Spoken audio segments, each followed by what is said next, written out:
मैं हूं महेंद्र भारती और आप देख रहे हैं इसमें डेली पोस्ट। इसमें हमारे साथ रेवाड़ी के विधायक चिरंजीव राज जी साथ हैं। उनसे जानते हैं ताज़ा हालात जो कहें क्या है, क्योंकि चुनावी माहौल चल रहा है। टिकटों को लेकर गहमा-गहमी चल रही है, उसी को लेकर सभी पार्टियां प्रयासरत हैं। अब सभी उम्मीदवार जो चुनाव लड़ना चाहते हैं वो भी अपने लिए प्रयास कर रहे हैं और आज हम यहाँ पहुँचे इनके पास, तो इनसे पूछते हैं क्या कुछ पार्टी में चल रहा है। सर, आपका डेली पोस्ट में स्वागत है। धन्यवाद आपका महेंद्र जी।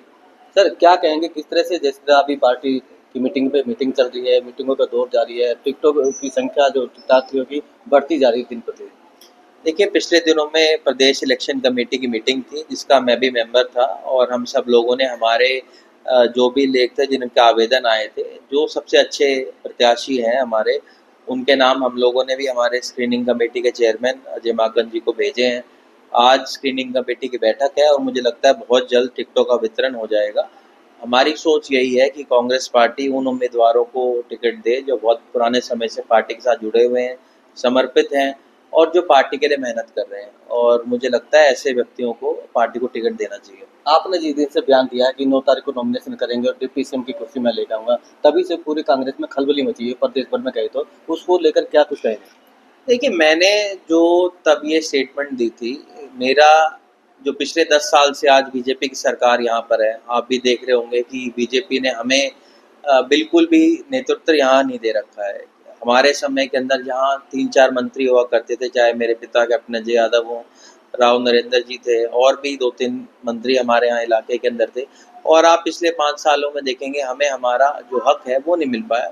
उसके मद्देनज़र हमने हमारी पार्टी के आगे ये दरख्वास्त लगाई थी कि अगर हम यहाँ से जीत के आते हैं तो पार्टी हमें मौका दे, ताकि हम यहाँ के लोगों का और संपूर्ण दक्षिण हरियाणा का विकास कर सकें। जिस तरह से कांग्रेस ने ओपीएस को लागू करने की बात की है, आज सीएम सैनी का एक बयान आ रहा है कि कांग्रेस ओपीएस के नाम पर थूक के चाटने वाली बात कर रही है। देखिए, बड़ा ही दुर्भाग्यपूर्ण उनका ये बयान है। कांग्रेस पार्टी ने हमेशा इस बात की पक्षधर रही है कि ओल्ड पेंशन स्कीम यहाँ लागू होनी चाहिए, बल्कि मैं तो ये कहूँगा कि जो जो पॉलिसीज़ हमारे मनोहर लाल खट्टर जी लेके आए थे, उन सभी को आज वापस करने का काम हमारे मुख्यमंत्री नायब सिंह सैनी जी कर रहे हैं, और मुझे लगता है कहीं न कहीं जो वो बदलाव कर रहे हैं, वो दर्शाते हैं कि उन्होंने अच्छे काम नहीं किए, इसी वजह से उसमें बदलाव किया जा रहा है। चाहे किसानों की जो पॉलिसी थी, उसके अंदर बदलाव किया।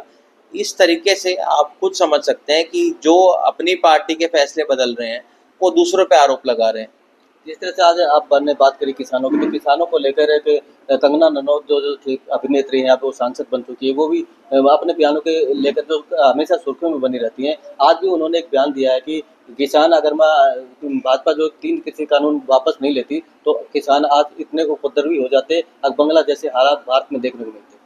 देखिए, बड़ा निंदनीय है ये कि एक सांसद ये कह रही है कि हमारे देश के किसान उपद्रवी हैं। आपको पता है हमारा जो किसान है वो हम सबका पेट भरता है, और उसके लिए ऐसे शब्दों का प्रयोग करना ये इनकी मानसिकता दर्शाती है। मैं तो उनसे कहूँगा कि किसी अच्छे उनको डॉक्टर को दिखाना चाहिए, अपने दिमाग का इलाज करवाना चाहिए कि इस तरह का शब्द जो है वो किसान भाइयों के लिए उपयोग कर रही हैं। जैसे जिस तरह से बयान जो आता है, कोई भी बयान देता है, कांग्रेस का नेता हो चाहे बीजेपी का नेता हो, अगर वो बयान देता है तो बयान के बाद जो प्रतिक्रिया ली जाती है, तो उससे बड़े नेता जो पलट जाते हैं, वो कहते हैं इनका ये अपना खुद निजी बयान है। तो इस तरह से आज सीएम सैनी से भी एक बातचीत की गई इसी बयान को लेकर, तो उन्होंने बताया कि इसका जवाब तो कंगना ही दे सकती हैं। उन्होंने कोई जवाब नहीं दिया, उसने जवाब देने से मना कर दिया। देखिए, मुझे लगता है वो उनकी एक सांसद हैं चुनी हुई, उन्होंने जो शब्दों का प्रयोग किया है, वो अगर वो खुद मानते हैं कि पार्टी लाइन्स के अंदर है, तो उनके ऊपर कार्रवाई करनी चाहिए। अगर पार्टी को लगता है कि उन शब्दों का उन्होंने प्रयोग किया है, वो गलत हैं, तो उसके ऊपर इनकी पार्टी को अनुशासनात्मक कार्रवाई करनी चाहिए उनके खिलाफ। तो आप क्या मानते हैं किस तरह से अब 2024 का लोकसभा चुनाव हुआ, 50-50 अब 2 विधानसभा चुनाव लड़ने जा रही है कांग्रेस, और कांग्रेस बढ़त की ओर भी नजर आ रही है। इसीलिए ही जो टिकटों में जो देरी हो रही है बीजेपी की तरफ से, अभी तक कोई प्रत्याशी नहीं उतारा गया। हालांकि अभी शुरुआत नहीं की गई है, तो फिर भी लेकर मंथन बीजेपी में काफ़ी चल रहा है इसी को लेकर। देखिए, आप जानते हैं कि बीजेपी तो खुद चुनाव से भाग रही है। इनके जब चुनाव हमारा जो कमीशन है उसने सारी जो डेटें डिसाइड करती है वो सब चीज़ें देखकर करती हैं। अब इनके कुछ लोग हैं, चाहे मोहनलाल बडोले जी हों, वो ये कह रहे हैं कि 1 तारीख के चुनाव को आगे करना चाहिए। ये दर्शाता है कि चुनाव से भाग रहे हैं, इनको पता है कि सत्ता परिवर्तन हो रहा है। और मुझे लगता है कांग्रेस पार्टी के अंदर आप देख रहे हैं जिस तरह से प्रत्याशियों की फौज है, ये दर्शाता है कि लोगों का जो मन है वो कांग्रेस पार्टी की तरफ है और बीजेपी को अच्छे प्रत्याशी तक नहीं मिल पा रहे हैं। तो क्या मानते हैं इस बार कितनी संख्या में मतलब विधायक जीत गए हैं? देखिए, पिछली बार जब लोकसभा के चुनाव हुए थे तब हम लोगों की एक भी सीट नहीं आई थी और जब विधानसभा के चुनाव हुए तब हम लोगों ने 31 सीट जीती। अब की बार तो हमारा प्रदर्शन बहुत बेहतर रहा है, हमने 10 में से 5 सीटें जीती हैं और 2 सीटें हम बहुत कम मार्जिन से हारे। मुझे पूर्णतः उम्मीद है कि जो 75 पार का नारा बीजेपी उस वक्त दे रही थी, हमारी कांग्रेस पार्टी सत्ता में भी आएगी और 75 से ज़्यादा सीट लेकर आएगी।